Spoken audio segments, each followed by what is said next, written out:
Hello good morning friends. வாங்க இன்றைக்கி நம்ம எம்வி விலாக்ஸ் ஆஃப் மலர்விழி சேனலில் பார்க்க போகிறது சூப்பரான ஹெல்த்தியான ஒரு லட்டுங்க, எள்ளு லட்டுங்க. அதாவது எள்ளு உருண்டைன்னு சொல்லுவோம். இந்த எள்ளு உருண்டை வந்து நம்ம எப்படி செய்யலான்னு சொல்லி பார்க்கலாங்க. வாங்க வீடியோக்குள்ளே போகலாம். பாருங்கள், ஒரு சின்ன கப்பில் கருப்பு எள்ளு, சுத்தம் பண்ண கருப்பு எள்ளு எடுத்து வச்சுருக்கேங்க. கல் மண் இல்லாமல்.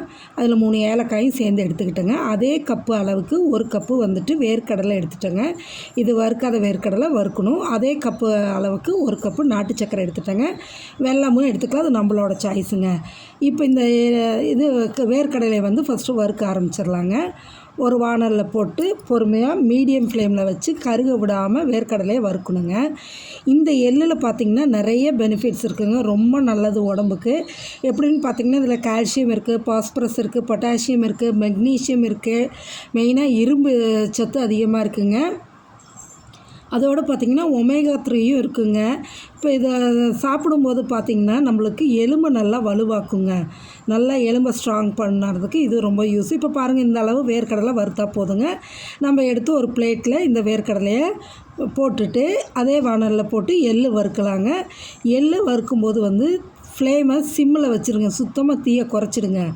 ஏன்னா எள்ளு சீக்கிரம் கருகிடும். கருகிச்சுன்னா அந்த டேஸ்ட் மாறிடும், ஒரு மாதிரி கசப்புத்தன்மை ஆகிடும். அதனால் சிம்மில் வச்சுட்டு பொறுமையாக கைவிடாமல் கிளறுங்க.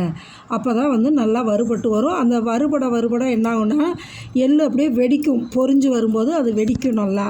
அதனால் அந்த வறுக்கும்போது அந்த ஸ்மெல் அவ்வளோ நல்லா இருக்குங்க. இது எள்ளு சாப்பிடும்போது பார்த்திங்கன்னா நம்ம கலோரிஸ் அதிகமாக இருக்கங்காட்டிக்கு உடம்பு வெயிட் ஏறுங்க. ஒல்லியாக இருக்கிறவங்க சாப்பிட்டாங்கன்னா நல்லா வெயிட் சீக்கிரமாக ஏறும் ஒன்று. அதோடு இல்லாமல் ரத்த குழாயில் ரத்த ஓட்டத்தை சீராக்கக்கூடியது இந்த எள்ளுங்க. நிறைய பெனிஃபிட்ஸ் இருக்குதுங்க. நம்ம தொடர்ந்து இதை சாப்பிடும்போது முக்கியமாக பெண் குழந்தைங்களுக்கு இது கொடுக்கலாங்க. பாருங்கள், பொரிஞ்சு வரும்போது எப்படி வெடிக்குது பாருங்களேன், தெரியுதுங்களா? அதனால தான் க்ளோஸ்அப்பில் காமிக்கிறேங்க. அப்படியே ஒன்று பொரிஞ்சு வரும்போது வெடிக்குங்க நல்லா. பிசிஓடி ப்ராப்ளம், அதாவது இர்ரெகுலர் பீரியட்ஸை கரெக்ட் பண்ணக்கூடியது இந்த எள்ளுங்க. அதனால் என்ன பண்ணலான்னா இந்தமாரி எள்ளு உருண்டை செஞ்சு வச்சுட்டு நீங்கள் டெய்லி ஒரு உருண்டை அவங்க சாப்பிட்டாங்கன்னு வைங்களேன், அந்த இர்ரெகுலர் பீரியட்ஸு கிளியர் ஆகுங்க. அதனால் முடிஞ்ச அளவு பெண் குழந்தைங்களுக்கு அதிகமாக இந்த எள்ளு உருண்டையை கொடுங்க, ரொம்ப நல்லது. பாருங்கள் எந்த அளவு பொரிஞ்சு வருது பாருங்களேன். இந்த அளவுக்கு இதையும் வறுத்து எடுத்து நம்ம அந்த வேர்க்கடலையோடைய போட்டுடலாங்க. போட்டு நல்லா ஆற வச்சிடணுங்க.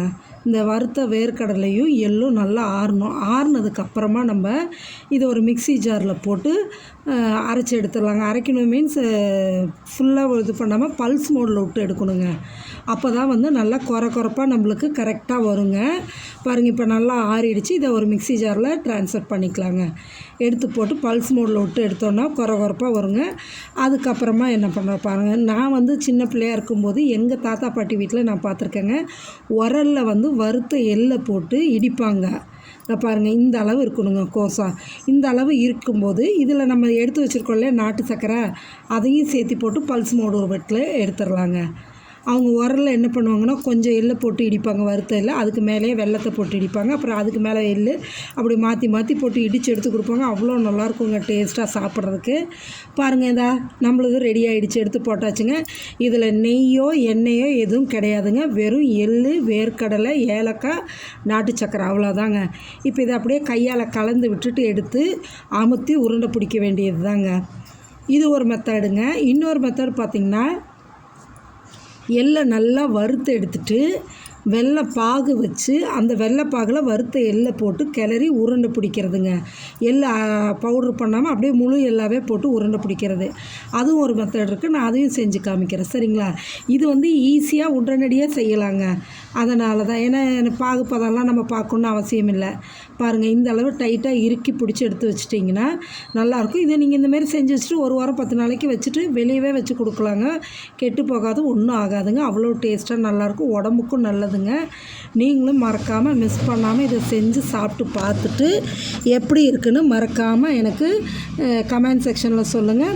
இந்த வீடியோ பிடிச்சிருந்ததுன்னா மறக்காமல் சப்ஸ்கிரைப் பண்ணுங்கள், லைக் பண்ணுங்கள், ஷேர் பண்ணுங்கள் உங்கள் ஃப்ரெண்ட்ஸ் அண்ட் ரிலேட்டிவ்ஸ்க்கு. நான் பாருங்களேன், எடுத்தது சின்ன கப்பில் தானே 1 கப்பு எள்ளும் 1 கப்பு வேர்க்கடலை எடுத்தோம். அதுக்கு எனக்கு 10 உருண்டை வந்ததுங்க. உருண்டை சின்னதாகவும் இல்லை பெருசாகவும் இல்லை, மீடியம் சைஸ். பாருங்கள், இந்த இத்தினோண்டு சின்ன கப்பில் தானே எடுத்து செஞ்சேன். அதனால் எனக்கு 10 உருண்டை தான் வந்தது. நீங்கள் உங்களுக்கு தேவையான அளவு செஞ்சு சாப்பிடுங்க. எப்படி இருக்குன்னு சொல்லுங்கள், மறந்துடாதீங்க. அவ்வளவு டேஸ்டியான இந்த எள்ளு உருண்டையை மிஸ் பண்ணிடாதீங்க. சரிங்களா?